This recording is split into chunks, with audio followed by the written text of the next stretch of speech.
혹시 이런 경험 없으세요?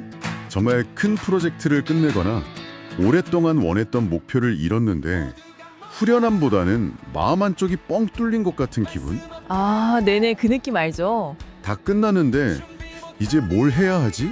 싶은 그런 허무함이 확 밀려오는 순간이요. 힘들게 산 정상에 올랐는데 막상 거기에 기대했던 벅찬 감동은 없고 그냥 바람만 휑하게 부는 듯한 그런 기분, 맞아요. 성취의 정점에서 오히려 길을 잃는 그런 역설적인 순간이죠. 바로 그 순간에 대한 아주 깊은 통찰을 담은 자료를 오늘 함께 좀 파헤쳐 보려고 합니다. 네. 2026년 1월 11일 열림교회 정진용 목사의 주일 설교인데요.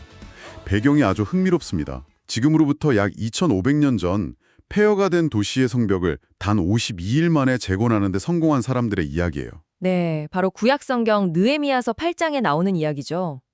엄청난 위기 상황 속에서 불가능해 보였던 물리적인 재건을 성공시킨 공동체. 그렇죠. 그런데 설교는 바로 그 성공 다음에 찾아온 그들의 진짜 이야기에 주목합니다. 성벽을 다 쌓아 올린 뒤에 그들 마음에 생긴 그 빈 공간을 무엇으로 채워나갔는지에 대한 기록인 셈이죠. 바로 그 지점입니다. 눈에 보이는 성공이 결코 끝이 아니었다는 것. 오늘 이 설교를 따라가면서 거대한 성취 뒤에 찾아오는 공허함을 넘어 진정한 내면의 회복과 기쁨으로 나아가는 3단계 여정을 한번 깊이 들여다보겠습니다. 설교가 시작되는 장면부터가 굉장히 인상적이에요. 방금 말한 그 대역사를 마친 이스라엘 백성들이 한 광장에 모이거든요. 네. 그런데 이게 누가 동원용을 내리거나 소집한 게 아니에요. 설교에서는 본문에 나온 일제히라는 단어를 딱 강조하는데 모두가 자발적으로 모였다는 거죠. 여기서부터 우리가 주목해야 할 상징들이 몇 가지 나옵니다.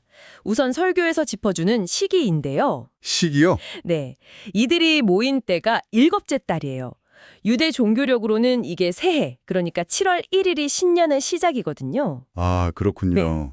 나팔절로 한 해를 열고 대속죄일을 거치고 장막절로 이어지는 말 그대로 지난해를 돌아보고 새로운 시작을 다짐하는 굉장히 상징적인 시간이죠. 아, 그러니까 공동체 전체에 뭔가 새로운 시작, 어떤 전환점이 필요하다는 그런 공감대가 무르익은 시점이었군요. 바로 그거죠.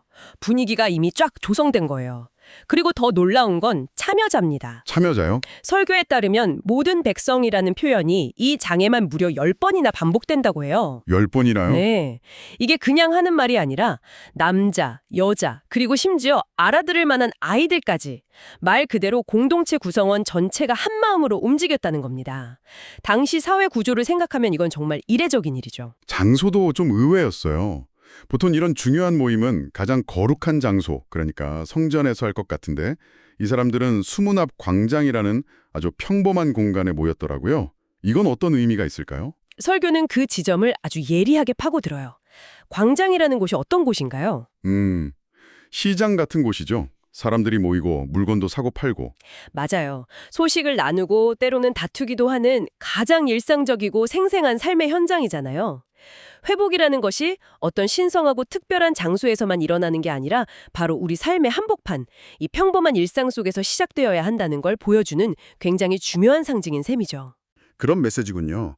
그런데 그들이 모여서 한 행동이 정말 놀라워요. 네. 학자 에스라에게 율법책을 가져와서 읽어달라고 요청했다는 점. 설교에 따르면 구약 전체에서 백성들이 먼저 나서서 말씀을 들려달라고 자발적으로 요청하는 장면은 여기가 유일하다고 합니다. 그렇죠. 보통은 선지자가 나타나서 들으시오 하고 일방적으로 선포하는데 말이죠. 맞아요. 바로 그 지점이 오늘 이야기의 심장부입니다. 70년간의 긴 포로 생활과 52일간의 성벽 재건. 그들은 이 모든 과정을 거치면서 깨달은 거예요. 뭘 깨달았을까요? 무너진 성벽 같은 외부의 위협을 막는 것도 중요하지만 그것만으로는 채워지지 않는 무언가가 있다는 걸요.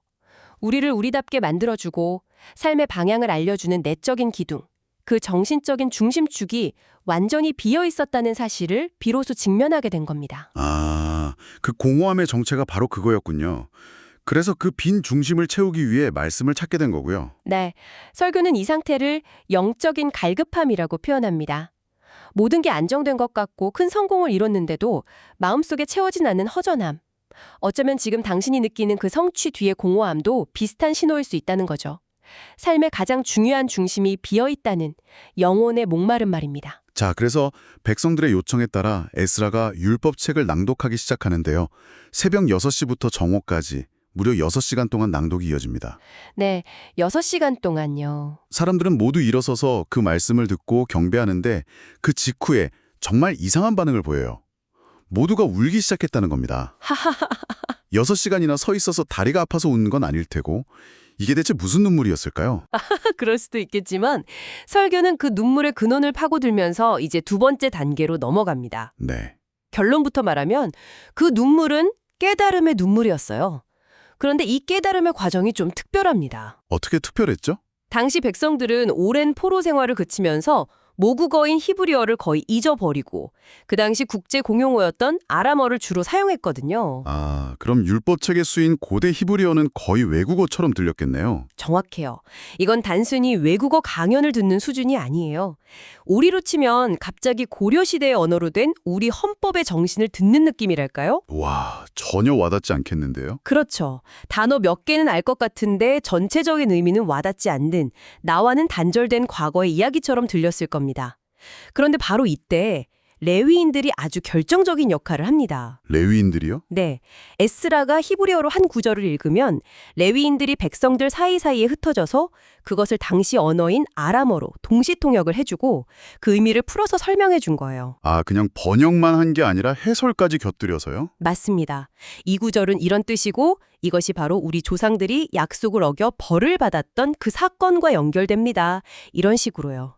그러자 갑자기 박물관에 있던 유물 같았던 그 오래된 이야기가 현재를 살아가는 나와 우리의 이야기로 생생하게 다가온 겁니다. 아, 그 단절됐던 역사가 순식간에 연결되는 순간 아, 이게 바로 우리 이야기였구나 하는 충격적인 깨달음과 함께 눈물이 터져나온 거죠. 대체 어떤 깨달음이었기에 모두가 그렇게 통곡을 했던 걸까요? 자신들이 왜 나라를 잃고 수십 년간 이방 땅에서 고통받아야 했는지 그 근본적인 원인을 비로소 직면하게 된 겁니다. 원인이요? 네.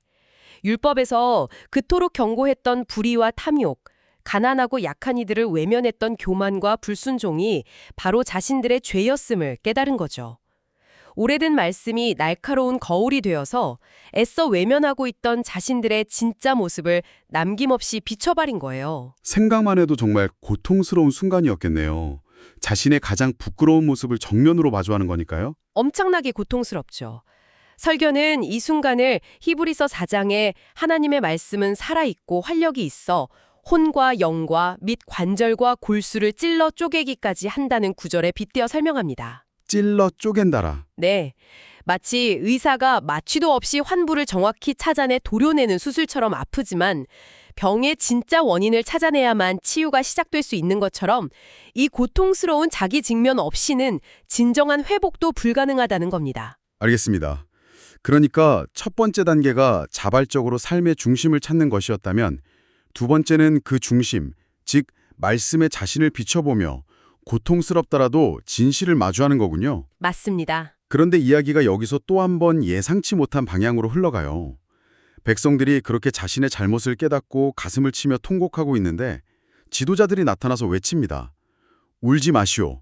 오늘은 거룩한 날이니 슬퍼하지 마시오. 그렇죠. 아니 이제 막 회개에 불이 붙었는데 찬물을 끼얹는 격이잖아요.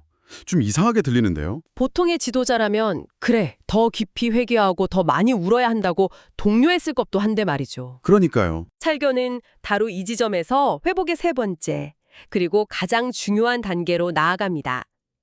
회개는 반드시 필요하지만 죄책감과 슬픔이라는 감정의 늪에 빠져 허우적대는 것이 회복의 끝이 아니라는 겁니다. 아, 회개가 종착역이 아니라 다음 단계로 나아가기 위한 출발점이라는 의미군요. 바로 그겁니다. 슬픔과 자기 혐오에만 머무는 건 오히려 또 다른 형태의 자기 중심적인 태도일 수 있어요. 그래서 지도자들은 그 슬픔의 에너지를 완전히 다른 방향으로 전환시키라고 촉구합니다. 감정에만 머물지 말고 구체적인 행동으로 나아가라고 방향을 제시하죠. 어떤 행동이죠? 가서 살진 것을 먹고 단 것을 마시되 미처 준비하지 못한 이웃에게는 나누어 주시오. 와, 굉장히 구체적이네요. 일단 맛있는 음식을 먹고 마시면서 동시에 그 기쁨을 혼자 누리지 말고 없는 사람들과 나누라는 거군요. 네. 그리고 이어서 이렇게 선포합니다. 여호와를 기뻐하는 것이 여러분의 힘입니다. 여호와를 기뻐하는 것이 여러분의 힘이다. 이 문장이 이 설교의 결론이자 핵심이에요. 나의 죄와 실패에 대한 슬픔과 절망에서 시선을 돌려서 그럼에도 불구하고 우리를 다시 세우시는 하나님을 기뻐하는 것으로 삶의 초점을 옮기라는 거죠. 그리고 더 중요한 것은 그 기쁨은 혼자 골방에서 느끼는 게 아니라 공동체 안에서 나눔을 통해 비로소 진짜가 되고 증폭된다는 사실입니다. 그러니까 개인적인 반성과 눈물에서 그치는 게 아니라 공동체적인 나눔과 기쁨으로 그 에너지를 승화시킬 때 비로소 진정한 회복이 시작된다는 거군요. 바로 그 지점이죠. 그리고 설교는 거기서 한 걸음 더 나아가요. 그 기쁨이 단순한 감정이 아니라 앞으로 살아갈 힘, 즉 공동체의 회복 탄력성이 된다고 말합니다. 힘이 된다. 이게 정말 중요한 연결고리예요. 슬픔은 우리를 무기력하게 만들지만 나눔을 통해 얻는 기쁨은 우리에게 다시 일어설 힘을 주거든요. 회복된 개인들이 모여서 서로를 돌보는 건강한 공동체를 이룰 때 비로소 그 회복이 완성된다는 깊은 통찰입니다. 돌아보면 이 세 단계가 정말 긴밀하게 연결되어 있네요. 특히 저는 마지막 단계, 그러니까 고통스러운 자기 직면에서 멈추지 않고 나눔과 기쁨으로 나아가는 부분이 가장 인상 깊었어요. 네, 보통은 개인적인 반성과 다짐에서 끝나는 경우가 많잖아요. 맞습니다. 그게 바로 이 이야기의 핵심 동력이에요. 슬픔이 나를 파괴하게 두는 게 아니라 그 에너지를 공동체를 향한 구체적인 행동으로 전환시키는 거죠. 여호와를 기뻐하는 것이 너희의 힘이다라는 말이 여기서 단순한 구호가 아니라 공동체의 붕괴를 막고 미래로 나아가게 하는 실질적인 생존 전략이 되는 겁니다. 기쁨이 목표가 아니라 힘의 원천이 되는 거군요. 바로 그거죠. 오늘 다룬 설교는 말씀이라는 종교적인 키워드를 중심으로 펼쳐졌지만 사실 이 3단계 회복의 구조는 우리 삶의 거의 모든 영역에 적용해 볼 수 있을 것 같아요. 그렇죠. 예를 들어 엄청난 성공을 거둔 기업이 어느 순간 초심을 잃고 방향을 잃었을 때 그들이 다시 찾아야 할 것은 창업 초기의 핵심 가치, 즉 그들만의 율법책일 수 있겠죠. 아주 좋은 비유입니다. 그 핵심 가치의 현재의 모습을 비춰보며 고통스러운 자기 반성을 하고 거기서 얻은 깨달음을 바탕으로 이익을 사회나 구성원들과 나누는 기쁨을 회복할 때 그 기업은 다시 힘을 얻고 나아갈 수 있겠죠. 개인의 번아웃이나 슬럼프 극복 과정도 마찬가지고요. 물론입니다. 네, 오늘 이 설교를 통해 단단한 성벽을 쌓고도 공허했던 한 공동체가 어떻게 내면의 힘을 되찾았는지 그 여정을 따라와 봤습니다. 외부의 압력이 아닌 내면의 갈급함으로 시작해 고통스러운 진실을 마주하고 마지막에는 그 모든 것을 공동체적 기쁨과 나눔으로 승화시키는 과정이었죠. 마지막으로 이 이야기를 듣고 있는 당신에게 이런 질문을 던져보며 마무리하고 싶습니다. 네. 당신의 삶에서 힘들게 쌓아올린 성벽에도 불구하고 여전히 마음 한편에 공허함이 느껴진다면 어쩌면 당신이 오랫동안 펼쳐보지 않아서 먼지가 쌓여버린 당신만의 율법책은 무엇인가요? 그것이 삶의 원칙일 수도 있고 잊고 있던 꿈이나 가치일 수도 있겠죠. 그리고 만약 그 책을 다시 꺼내 읽고 당신의 삶을 비춰볼 용기를 낸다면 거기서 얻은 깨달음을 누구와 함께 나누고 싶으신가요?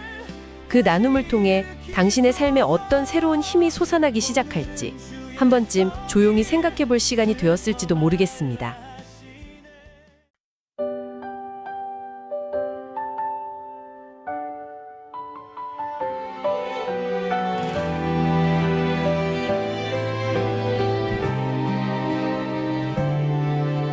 성전도 성벽도 이미 세워졌지만 모든 백성 스스로 수문 앞에 모여 율법책을 가져와 주 말씀을 들으리.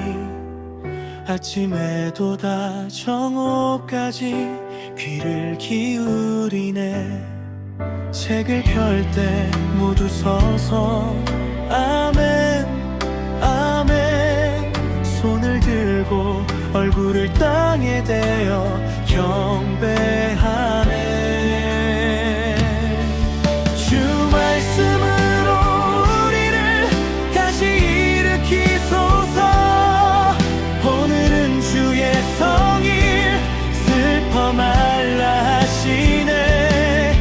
준비 못한 이에게 기쁨을 나누게 하소서.